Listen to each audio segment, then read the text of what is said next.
നിയോഗത്തിൽ പറഞ്ഞതാ.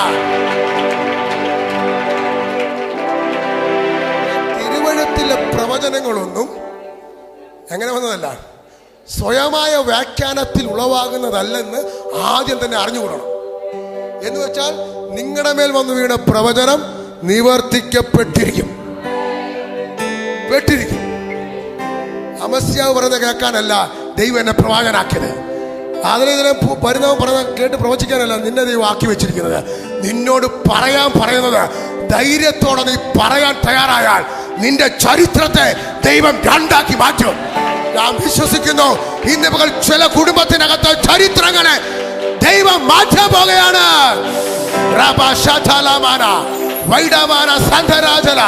പരിശുദ്ധമാനോട് പ്രവചിക്കാൻ പറയുന്നു. നീ മുഖാന്തരം ആത്മനിയോഗത്തിന്റെ അടുത്ത ഉറവ യേശുവിൻ നാമത്തിൽ തുറക്കപ്പെടാൻ പോകുന്നു.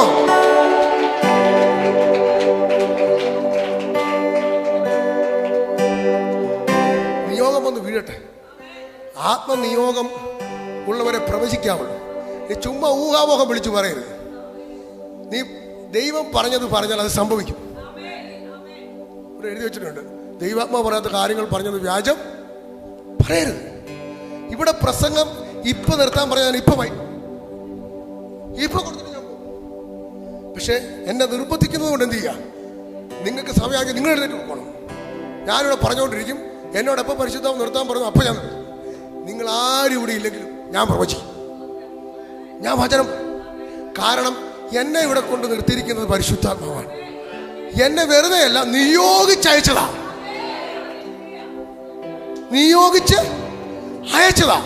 എന്നെ നിയോഗിച്ചയച്ചതാണെങ്കിൽ പരിശുദ്ധാത്മാവിന് എന്നെ കൊണ്ട് ചെയ്യിക്കാനുള്ളത് മുഴുവനും ഞാൻ ഇവിടെ ചെയ്തിട്ടേ പോകത്തുള്ളൂ.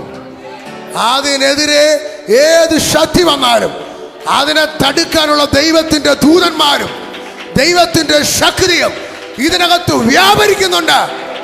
അതുകൊണ്ട് ആമോസ് എന്ന് പറയുന്ന ചെറുപ്പക്കാരനെ അമസ്യാവിന് പേടിപ്പിക്കാൻ പറ്റത്തില്ല. അമസ്യാവിനോട് പറഞ്ഞു, ഞാൻ പ്രവചിക്കും. ആമേ, നിങ്ങളുടെ കാര്യം പോകാം. നിങ്ങളുടെ കാര്യമല്ല കേട്ടോ, നിങ്ങളുടെ കാര്യമല്ല. ഇസ്രായേൽ ജനം പാപത്തിൽ പോയി, വിഗ്രഹാരാധനയിൽ പോയി, ദൈവത്തിൽ നകന്നുപോയി, നല്ല സുഖമായിട്ട് ജീവിക്കുക. പുളിപ്പില്ലാത്ത അപ്പത്തിന്റെ പെരുന്നാൾ ആചരിക്കാൻ പറഞ്ഞവർ പുളിപ്പുള്ള അപ്പത്തിന്റെ പെരുന്നാൾ ആചരിച്ചുകൊണ്ടിരിക്കുക. ദൈവത്തിൽ നകന്നുപോയ ജനത്തെ നോക്കിയിട്ട് ഏറ്റവും നല്ല സമയത്ത് ഒറ്റ പ്രവചനം. ആമോസ് അതങ്ങ് പറഞ്ഞിട്ട് പോയി. പക്ഷെ 3 വർഷം കഴിഞ്ഞപ്പോൾ ആ പ്രവചനം അവിടെ നിവൃത്തീകരിക്കും. അങ്ങനെയാണ് നിയോഗം നിന്റെ മേലുണ്ടെങ്കിലോ, ആത്മനിയോഗം നിന്റെ മേലുണ്ടെങ്കിലോ, ചില ശൗലുമാരെ പുറത്തു കൊണ്ടുവരുവാൻ നിന്റെ മേൽ കിടക്കുന്ന നിയോഗം മതിയെന്ന്, നിന്റെ മേലുള്ള ദൈവശക്തി മതിയെന്ന് നീ കൈവെക്കുമ്പോൾ ചില ശൗലുമാർ. ഞാൻ ചോദിക്കട്ടെ, അങ്ങനെയാണെങ്കിൽ 14 ലേഖനം എഴുതിയ ഇത്രയും ദൈവപ്രവൃത്തി ചെയ്ത പൗലൂസാണോ വരുന്നത്, അനന്യാസാണോ വരുന്നത്? ആരാ? നമുക്ക് അനന്യാസിനെ അറിയത്തില്ല. പാവം പുള്ളി സൈലന്റ് ആയിട്ട് പ്രാർത്ഥിച്ച് കൈവച്ചപ്പോഴാണ് ഈ പുള്ളി ഞാൻ പ്രാർത്ഥിച്ചിട്ടാ. നമ്മൾ 100 പ്രാവശ്യം പറയത്തില്ല, ഞാൻ പ്രാർത്ഥിച്ചപ്പോഴാണ് അവൻ പുറത്തു വന്നത്. പറയത്തില്ലേ, ഞാൻ പ്രാർത്ഥിച്ചപ്പോൾ അവർ വീട് വെച്ചത്. ഞാനും അറിവില്ലായ്മ സമയത്ത് പറഞ്ഞിട്ടുണ്ട്. നീ പ്രാർത്ഥിച്ചപ്പോഴല്ല, നിന്റെ മേലുള്ള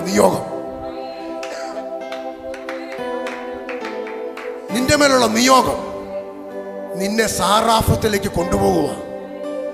നിന്റെ മേലുള്ള നിയോഗം നിന്നെ ഹോരേബിലേക്ക് കൊണ്ടുപോകുക. നിന്റെ മേലുള്ള നിയോഗം നിന്നെ കർമ്മേലിലേക്ക് കൊണ്ടുപോകുക.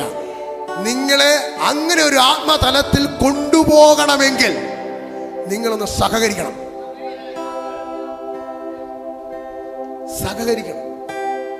പരിശുദ്ധാത്മാവുമായിട്ട് സഹകരിക്കാതെ, പരിശുദ്ധാത്മാവുമായിട്ട് പ്രേമിക്കാതെ, പരിശുദ്ധാത്മാവുമായിട്ട് സ്നേഹിക്കാതെ, പരിശുദ്ധാത്മാവുമായിട്ട് ആലിംഗനം ചെയ്യാതെ, പരിശുദ്ധാത്മാവുമായിട്ട് നല്ലൊരു ജീവിതം നയിക്കാതെ നിന്റെ മേൽ ആ നിയോഗത്തെ ഓപ്പൺ ആക്കാൻ ദൈവത്തിന് പറ്റത്തില്ല. എന്നോട് ചിലരൊക്കെ പറയാറുണ്ട്, പാസ്റ്ററെ എനിക്കും ആഗ്രഹമുണ്ട് പാസ്റ്ററെ ഇങ്ങനെയൊക്കെ ഒന്ന് പ്രാർത്ഥിക്കണമെന്നും പ്രാർത്ഥിക്കാൻ ആൾക്കാരെ വിളിക്കണമെന്നും. പക്ഷെ പരിശുദ്ധാത്മാവോട് ആഗ്രഹിക്കണ്ടേ? ആമേ. നമ്മൾ ചെറിയ പാക്കേജിനകത്ത് ഒതുങ്ങി നിൽക്കുക. ദൈവം വലിയൊരു പാക്കേജ് നിനക്ക് വേണ്ടി വെച്ചേക്കുക. എൻ്റെ രണ്ടാമത്തെ കുഞ്ഞിൻ്റെ ബർത്ത്ഡേയുടെ അന്ന് ഞാൻ രഞ്ജിത് പാസ്റ്റർ വീട്ടിൽ വന്ന സമയത്ത് രാത്രിയെ ഞങ്ങൾ വാഗമണ് പോകാൻ വേണ്ടി ഇങ്ങനെ ഇരിക്കുകയാണ്. ഞാൻ പറഞ്ഞത് ശ്രദ്ധിച്ചു കേട്ടോ. അപ്പം ഞാൻ പറഞ്ഞു, മോളെ ഇതിൻ്റെ ഒരു ക്യാപ്ഷൻ എഴുതി തരണം, ഇവൻ്റെ ബർത്ത്ഡേയുടെ ഒരു ക്യാപ്ഷൻ എഴുതി തരണം എന്ന് പറഞ്ഞു. അവരോട് ഇംഗ്ലീഷിൽ എഴുതി തരണം. എനിക്ക് നന്നായിട്ട് ഇംഗ്ലീഷ് ഒന്നും അറിയത്തില്ല. അപ്പോൾ അവരൊരു സെൻറ്റൻസ് ഇങ്ങനെ എഴുതി തന്നു. അവൻ്റെ മുഖം കാണുമ്പോൾ എനിക്ക് ചിരി വരും. കാരണം അവനെ യഹോവയാൽ നൽകപ്പെട്ട അവൻ്റെ സാക്ഷിയുള്ളൊരു കുഞ്ഞാണ്. ഇവർ പറഞ്ഞപ്പോൾ തൊട്ട് എൻ്റെ അകത്ത് ഭയങ്കരമായിട്ട് അങ്ങോട്ട് ഹൃദയത്തിൽ ഭയങ്കര എന്താണെന്ന് അറിയത്തില്ല, ഭയങ്കരമായിട്ട് എനിക്കങ്ങ് കരയാൻ തുടങ്ങി. ഞാൻ എന്തുകൊണ്ടാണ്? സന്തോഷം കൊണ്ട് കേട്ടോ, സന്തോഷം കൊണ്ട്.